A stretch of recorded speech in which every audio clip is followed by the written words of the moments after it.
Top of another snowy morning, YouTube, at least where I am. The Leafs started a road trip last night, beginning in Calgary. The game wasn't too late. It started at 9 o'clock, so, given the fact that I'm middle-aged, I have problems sometimes with the late games, especially the ones that start at 10 or 10:30. But last night's was okay. I managed to stay awake through all of it, and the Leafs made it worth the while, too. Um, Calgary, I was looking at the stats before the game. Although Calgary plays in the West and are one of the top teams in the West, the stats between the two teams were very similar. They were only like 4 or 5 points apart overall in the standings.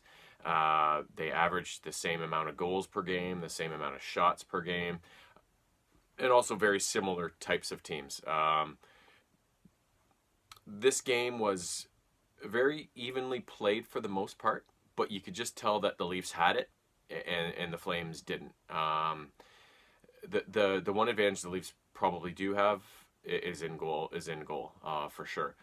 Fred's been great all year, and is just a better goalie than both of Calgary's. That's the way it is. And last night the Leafs exposed Calgary's goaltending. Riddick was the one who got the start for Calgary, and the Leafs just kind of feasted on him.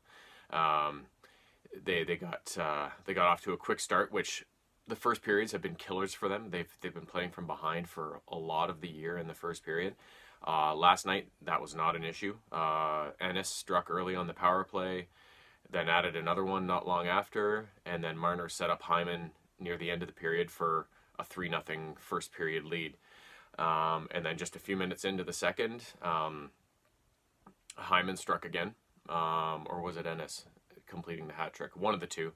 And although Calgary would strike back to make it 4-1 a little later in the second, the Leafs made it 5-1 later on in the second, and it was either Ennis or Hyman getting the goal.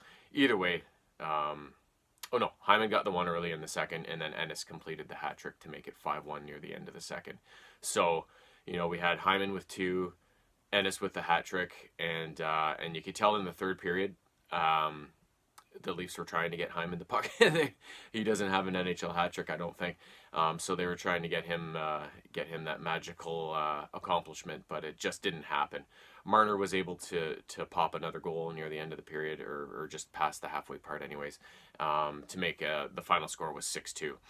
Calgary added another one in the third as well. But yeah, it was just one of those games where the Leafs had that slight edge. They were a little more coordinated and playing as a team. Their passes were crisp. Their skating was fast. They seemed to know where everybody was going to be. Whereas Calgary, although they had a number of good chances, they just didn't seem to be on the same page with each other like the Leafs were. And the Leafs were able to expose that and expose their goaltending and put up a sixth spot. So other than that, the good thing about that too is that they're still without two of their D-men. So Marincin and Nosy Ganov on that third pairing of D were obviously the weakest links in terms of the defense, but they still had a pretty decent game considering, they were going up against a Western powerhouse, and the Leafs managed to win 6-2. That being said, Fred had to make a number of good saves, especially with the glove. He pulled a few robberies here and there on Gaudreau and Lindholm, I think, or maybe Backlund, but he was really good. And it was pretty much a typical Leaf win, too. They got outshot, not by a lot. I think it was like 37-32 shots, something like that. But usually when they win and they're playing their best, they usually get outshot. Not by a ton, but they usually are the disadvantage in that column. I think it's just because they're always looking for that perfect setup, rather than like Carolina just throws everything at the net. They could be at center ice instead of dumping it around the boards. They'll fire it on net. Like, they shoot from anywhere, right? So it's a little different style. So I think that the shots are kind of you can't read everything into them. The hits were pretty even. Block shots were pretty even. They had a slight edge in face-offs, but they were pretty even. So it was a pretty typical Leafs kind of win. And the power play went 1 for 2, and they got good goaltending, and the forwards did what the Toronto forwards do. They scored goals. So it was nice to see them do that against such a good team as well. So that was nice. But just overall a really solid win. And I don't like Calgary. They've quickly, ever since they got Tkachuk, Tkachuk played here in London with Marner, actually, and they won a Memorial Cup here. And I don't remember him being such a a weasel. That's kind of what he is. And last night, Ozhiganov got a bit of an elbow up in his face, and then for the rest of the game, Kachuk wouldn't leave him alone.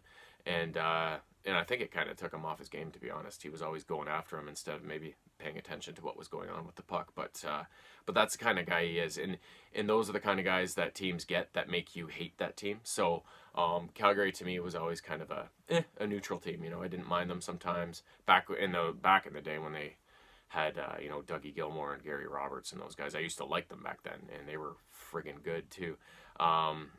But ever since, they kind of became neutral. I liked Iginla for many years, but they're just kind of one of those teams that I don't really love, don't really hate. But now I don't really like them at all. So it was, again, that's a kind of the icing on the cake to see the Leafs kind of beat them pretty soundly. So yeah, so I don't think they play until later in the week. They got Edmonton.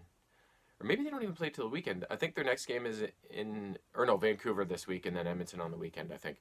But either way, their schedule has kind of, it's not quite as frantic as it was in February. It's a little more time between games, which I don't know if that's a good thing or a bad thing at this point. But considering they've got two of their top D-men out, I'd say it's probably a good thing. But either way, they're rolling, with the exception of the Islanders game, which I really wish they'd shown up for. Things have been pretty good.